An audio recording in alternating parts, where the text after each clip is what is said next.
Hi everyone, I'm here today with Michael Lavalette and Iain Ferguson, and we're going to be having a conversation about Swan, something about its history and its development, and I'm really looking forward to hearing from each of them. So I'm going to hand over to them immediately and ask that between Iain and Michael, they tell us a little bit about the really early beginnings of Swan and how that all came about. Over to you, Michael, Iain. Okay, Iain, you go first. Okay, thanks, Linda. Yeah, I mean, I think the kind of starting point was around the early 2000s. There was a general sense of dissatisfaction with the ways in which social work was changing. And that really arose originally out of the changes that the Conservative government had made to welfare in terms of creating a market in social work and social care. So people were becoming increasingly frustrated at just being seen as care managers and not as social workers. And everyone, there was growing discontent, but not a lot was happening around it. So I think really the starting point for the Social Work Action Network was the decision of a few of us, first of all, to produce a manifesto calling for a different kind of social work. We then followed that up with a meeting in Glasgow at the end of 2004 called I Didn't Come Into Social Work for This. And the main speaker at that meeting was the Liverpool academic Chris Jones, who had done some really important research, which you can still find in the British Journal of Social Work, about the dissatisfaction of experienced frontline workers at what social work had become. So that's why we kicked off with a meeting in Glasgow, 2004, and then we went on to hold a conference in Liverpool that I'll let Michael say a wee bit about. Yeah, I mean, I suppose the other thing just to add to that was the context of the time, really.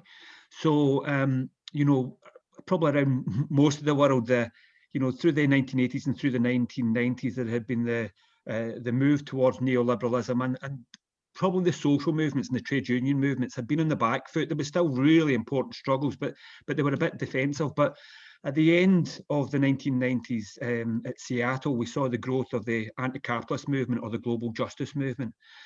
And then by 2003, we saw the massive movement against the war in Iraq. And I suppose the other thing that we were saying is that if you look back historically at radical social work, it's always developed its ideas. It's developed as a movement, as part of broader movements for social change. And I suppose what we were arguing at the time was, as Iain's pointed out, the impact of neoliberalism had had a dramatic impact on social work and what was happening to the social work project. And we were really arguing that the way to regenerate social work and radical social work ideas and practice was by embedding it in the social movements for change at the early part of the 21st century. And so that contextual setting, I think, is really important. But as to the first conference, I mean, Iain and myself had known, we'd known each other for a very long time through our involvement in politics. But I suppose we'd also been shaped by perhaps the more difficult times of political organising in the 1990s. So we were quite conservative with our small c. We weren't sure that we could launch a movement in that way. So the first conference was actually around Chris Jones, who had written a number of books in the sort of radical social work tradition, but he was coming up to retirement at the University of Liverpool. And so rather than just have a conference on radical social work today, we sort of hung it around his retirement to see if we could get enough people here. But we were absolutely astounded. There was about 260 people turned up at this conference, celebrating Chris's radical social work, but more importantly, actually really keen to take the movement forward. So at the end of the conference, we moved towards forming an organisation in that way. Wow. And if I could just pick up there on one of the points that Michael made, but we spent quite a lot of time thinking about whether or not we should brand it as a radical social work conference. And I think there's quite a lot of discussion around this internationally as well about, do we talk about critical social work, do we talk about radical social work? We felt that critical social work was just a bit too broad, a bit too vague. So we've been using, since then we've used the term radical social work. But I think we've also been very clear that while there are definitely important elements of 1970s radical social work that we wanted to hold on to, the links with trade unions, etc., but the emphasis on poverty, inequality, shaping people's lives, I think we were also clear that this wasn't just some kind of nostalgia trip. There was a lot of weaknesses in 1970s social work.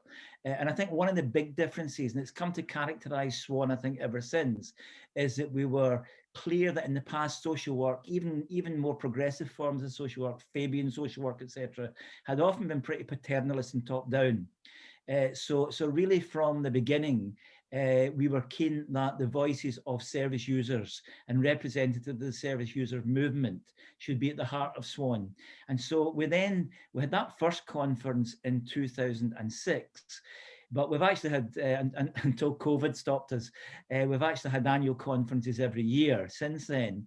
And the pattern has tended to be, particularly in the plenary sessions, that we've always had a practitioner, an academic, a service user, usually a movement campaigner, and it's just making these links. And I think what's been very gratifying for us is that the word that people always use to describe the conferences is inspirational or inspiring. So I think basically we've been able to recapture a bit of that vision of what social work could be, as well as a critique of what it's become, and that's informed a number of the campaigns that we've been involved in. And I'll let Michael say something about that. Yeah. I just have to interrupt there. And as you say about the service users and students and everyone being involved, I remember as a social work academic and social worker from South Africa coming in 2007 to the second Swan conference. And it was just so inspiring, as you say, to see all these, and it was just different from what I'd ever been used to, even in South Africa with its history of political struggle. So it certainly was inspiring. But as you say, people being involved in campaigns has always been an important part of Swan, and Swan participating in a very big way. So Michael, No, I think that's absolutely right. And I've always thought, the kind of slogan that goes alongside that with Swan is that we've sort of argued that neoliberalism has fundamentally changed social work and the job of the social worker and practice. It's put real impediments in the place of practice. And of course, it's fundamentally changed the lives of service users as services have been cut. So our slogan has always been that service users and workers together, that we've got the same interests at heart, and we should campaign together for better welfare, for better social work, for a better society in that way. And I think, the various different constituent parts, one of the things that we tried to do was to look back at social work's history and see what we could learn from that. And what we've always argued is that radical social work, or a radical kernel, there's always been within social work a radical element of those who take the logic of what social work is and the difficulties that service users and people that we work with face, and look at the logical conclusion means fundamental change to the kind of society in which we live in. But if that's the case, then the Social Work Action Network, the third word in that slogan is action, and that we're a campaigning network that is committed to trying to change the present. So we've always been involved in campaigns, whether it's for refugee rights, whether it's campaigns around Palestine, whether it's campaigns around the closure of care homes, whether it's about the impact of privatisation of mental health services. And throughout our time, we've thrown ourselves into campaigns, sometimes quite local campaigns, sometimes national campaigns, sometimes international campaigns. So, a few years ago, we initiated the cross-European campaign around refugee rights, and we had 3 social work days of action, which pulled social workers from across Europe in a couple of days of solidarity with people in Cali and in Greece and in various different parts. So campaigning has been central to what Swan's about. And I think that's important, because I think what Swan is about is learning from the movements, that we don't think that social work is as good as it can be. There's lots of ways that social work can be improved, and the way that we think about social problems and the way that we think about solving social problems comes out of social movement engagement. So social workers can always learn and always develop by immersing themselves in social movements for change. Mm-hmm. That's brilliant. I mean, one of the other important areas that has arisen from the work of Swan has been the social work journal, the Critical and Radical Social Work Journal. And I just wonder if you could talk a little bit to that and the role that it's been playing since 2013. I think, again, really from the early stages, Michael and I were we're keen to make sense of both of the bigger developments globally, but also what was happening to social work, and to look also at the social work tradition. So we'd either written or edited a number of books looking at the radical tradition, looking at the impact of globalization of social work. We produced one in 2004 with a colleague, Bessa Whitmore in Canada, and looking at the impact of the anti-capitalist movement. But we then thought maybe we should take this a bit further and look at creating some kind of journal, some kind of forum at which we can begin to develop radical social work theory, to look at what is happening to social work, how do we make sense of that, what can we learn from our history, and so on. So I think it was in 2012, 2013, we approached the Policy Press in Bristol, who were fantastically supportive, I have to say, and who were very, very excited by the idea. So that led to, I think the first issue was 2013, the first issue of Critical and Radical Social Work Journal. The title is important because although, as I said, we are both committed to radical social work, we recognise that there are very many good people doing great things around in Australia and Canada and the US and elsewhere who identified as critical social workers. So we didn't want to be a narrow journal. We wanted to be a journal for debate and discussion. So that's why we launched it then. Since then, I think it's fair to say it's actually had a considerable impact. It's now taken up mainly by universities, not surprisingly, but I think it's shifted the debate, if you like, the discussion around, and it's around radical social work. And I think it's put radical social work, which was, we should maybe just mention, a tradition that had been marginalized for many years after the 1980s. It's put it back in the map. And I think it's an exciting journal and one which is still being developed. Yeah. And I think the importance of the journal is that, you know, if we think about academic journals generally, I mean, they vary, but some of them have got some fantastically interesting articles, but they can be quite abstract. So it's important to read and engage with those things, but they don't necessarily have a direct relationship to the world of practice. Now, social work journals tend to be a little bit different because we are talking about social work, and by definition, that's about practice with people and with communities and with service users. But I think what we saw the journal doing is developing theory, developing ideas around the problems that social workers and service users and social work services face in the modern world. So it's theory to guide that campaigning action network part of what Swan's about. Yeah. And just the other thing, and Michael will probably want to say something about this too, but I think something we found really pretty early on in the development of Swan is that while our initial focus was what was happening to social work in the UK, neoliberalism is a global ideology. And so what we found, I mean, in fact, one of our earliest things we were involved in was a conference in Canada in 2002 around globalization and social work, which we both attended and made some very valuable contacts. We then found, when we produced the manifesto, it was been taken up by people in different countries who were identifying a similar impact, and in fact that just kind of grew and grew. So again, I think probably one of the highlights of this for both of us was a visit to Hong Kong in 2010.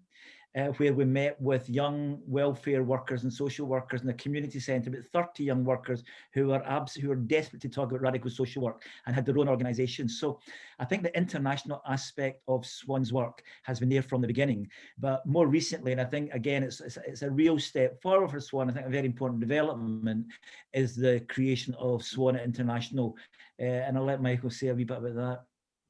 Yeah, absolutely.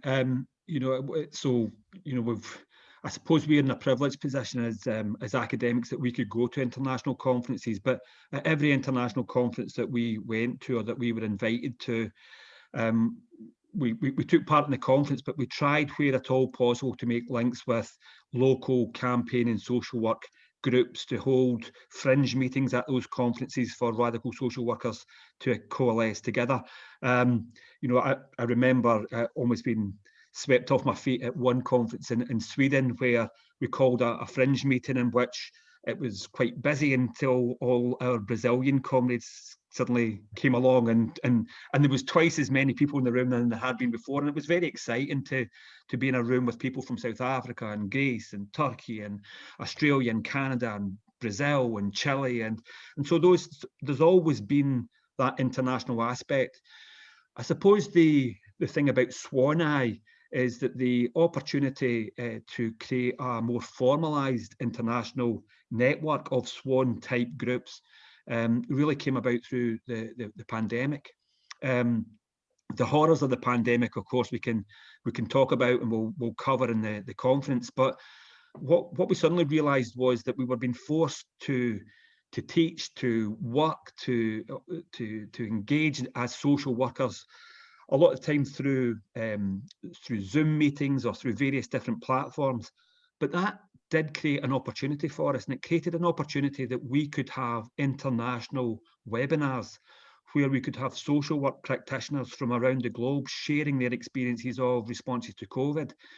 And in about 2 months after the sort of lockdown occurred, at least in the UK, so about late April, May in 2020, we had our first webinar. And again, like our experience before, we were taken aback by the engagement of that, the number of social workers around the globe who were watching the videos, who were taking part in the webinar. We had people from across the world saying, how do you join Swan? I want to be part of that. And that was really the instigator of the creation of Swan Eye as the Social Work Action Network International. And we now have a series of groups around the world, always looking for more, but people who have got broadly a shared approach to social work, to the social problems that people face, and to a commitment to engaging in some kind of political action to change and make for a better world. And I mean, I think it's really, really exciting for all of us to be part of that, and to be part of an international radical social work conference, which I think is probably the first time that this has ever happened. And it's not happening as a Eurocentric event. It's been hosted in Europe and Britain and Greece, of course, but it's also been hosted in America and Brazil and Chile and Argentina, Australia. We've got contributions from around the world. So I think it's an incredibly exciting event that we're taking part in this weekend. Now, just to add a wee bit to that, and I think it's got particular significance because really, we all began 2020 completely preoccupied with global warming and environmental destruction and fires in Australia and so on and so forth. What were they doing to our world? So the year began with one existential crisis, and very soon we were faced with another.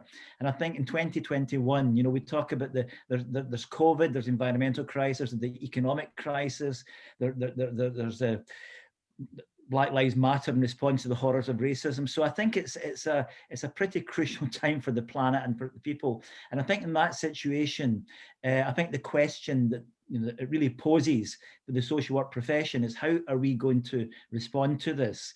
And really what the conference is about, if we look at the history of social work has not always responded in progressive ways to crisis. Our colleague Vasilis Yakimides has talked about the horrible histories of social work during the Nazi period and so on. There's been lots of other times when social workers, I think, have remained silent in the interest of professionalism, respectability, and have turned a blind eye to injustice. And I think that really the question now that poses the profession globally is, how are we as a profession going to respond to these horrors? How do we make ourselves relevant? How do we begin to forge both at practitioner level, community level, globally, a profession that actually makes a contribution to a different kind of world? So I think it's a very challenging time, but like Michael, I think there's the forthcoming conference gives us great hope and has great possibilities. That's brilliant. I think that's a good note on which to end. So thanks very much to both of you. And we look forward to the conference. Yeah, and Linda, so I mean, I think the conference is going to be great, but if I could just add one thing, and that is that for those that are watching over the weekend, if you enjoy the meetings, if you are inspired by the meetings, Swan's not a closed shop. Please join us, because we need you as much as I think social workers need Swan, and the bigger we are, the more impact we can make, and we can start to recreate social work. And all three of us would shout from the treetops that a different social work is possible, and a different world is possible, and a different world is needed. Exactly. Thanks so much to both of you.